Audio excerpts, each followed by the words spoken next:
Oh, wow! Wow! As you all know, my name is the dump engineer. So there's a fight that has been going on in the deep community, and you know what? You you must pick a side today. So come closer. Are you team TensorFlow or team PyTorch? Now, the skyrocketing of data generation in recent years has accelerated the implementation and adoption of more and more deep learning applications. But to build, you need frameworks, right? Now, TensorFlow and PyTorch has been at the opposite ends, more like Messi and Ronaldo, enabling developers to implement deep learning applications with ease. However, deciding on the right framework to align with can be pretty challenging, especially for beginners. So tell me, are you team PyTorch or team TensorFlow? Before you decide, why don't you hold on? Hold on. Let us analytically examine the features, advantages, and disadvantages of PyTorch and TensorFlow. It's going to be very interesting there.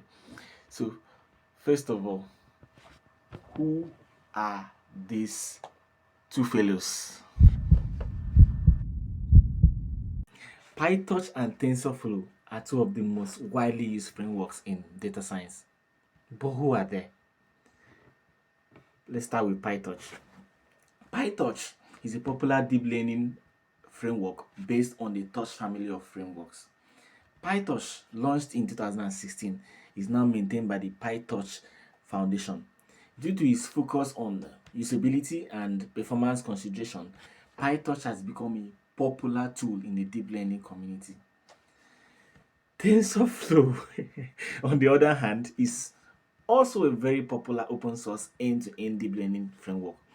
Google launched it in 2015 and it is widely used in production environments.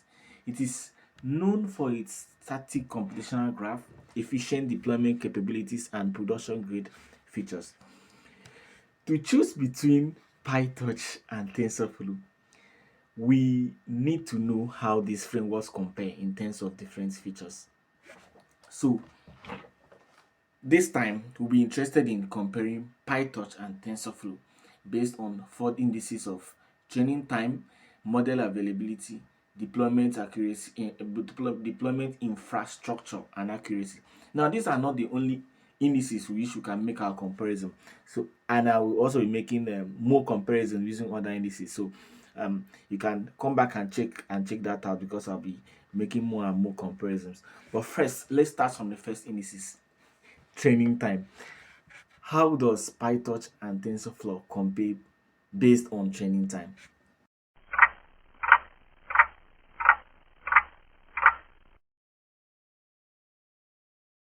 Starts by saying that ideally, the choice of deep learning frameworks shouldn't impact the training time of a model. The training time required to build deep learning models for the same architecture and the same amount of time is important, as less training time will give us more time for debugging and retraining if required. Now, multiple studies have been conducted in the past few years to compare the training time for models with the same architecture and data using both TensorFlow and PyTorch. Two of these studies is by Novak and the other one is by Simmons. So what have these studies really shown?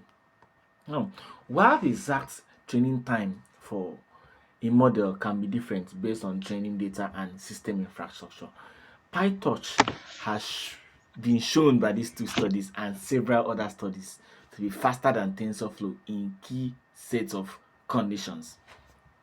The next indices is model availability. With the advancements of deep learning infrastructures, training state-of-the-art models from scratch is not a very popular choice. It's no longer a very popular choice. Now, what is happening is that machine learning scientists now prefer to fine-tune pre-existing or what we call pre-trained models using their own data for a particular personal use case. Impressively, TensorFlow and PyTorch both have their official model repositories. One of them is the TensorFlow Hub, of course, that's for TensorFlow, and the other one is, just as you have guessed, PyTorch Hub. So, what's really all with this lots and hubs everywhere? Well, the thing is, you can download any model from these repositories and fine tune them for specific use cases. Simple, plug, play. But there's a catch. There are now more popular hubs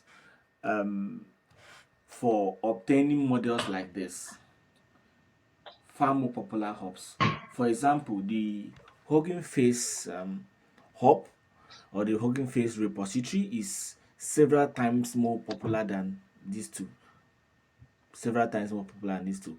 What this means is that what this means in practical is that just like Google Apps and our everyday lives, it is more than ever critical that we should be able to use models such as those obtained from Hugging Face to develop deep learning apps, no matter the framework.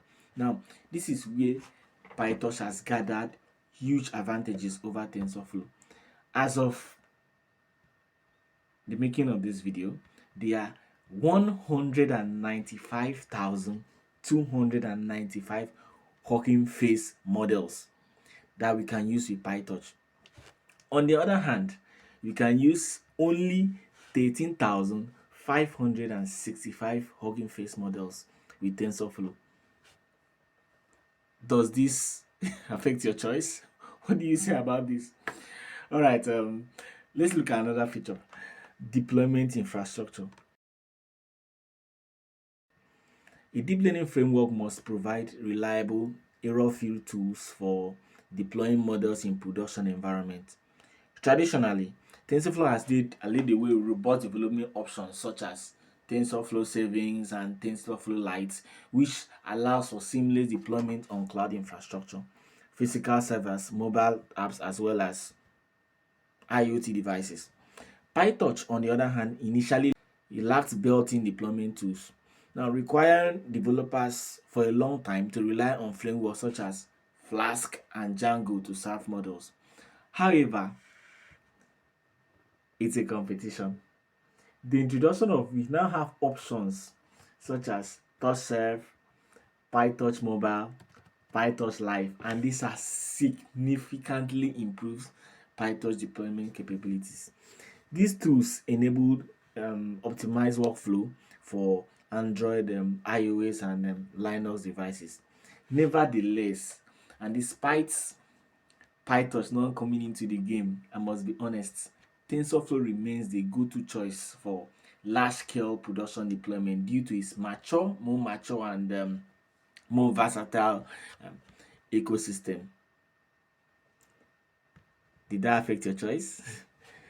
All right, let's go to our next metric: accuracy and performance, which will be our last metrics for today. Accuracy is a critical factor in deep learning models as it directly impacts their business value. Studies have consistently shown that TensorFlow models outperform PyTorch models in terms of accuracy, especially in the early stage of training, with significant lower error rates. As models are trained on more data over multiple iterations, the accuracy of models in both frameworks improves. However, TensorFlow still maintains a slight edge, consistently delivering higher accuracy and fewer errors as compared to PyTorch. So well, now you have your facts. Which team are you? Are you Team TensorFlow or Team PyTorch?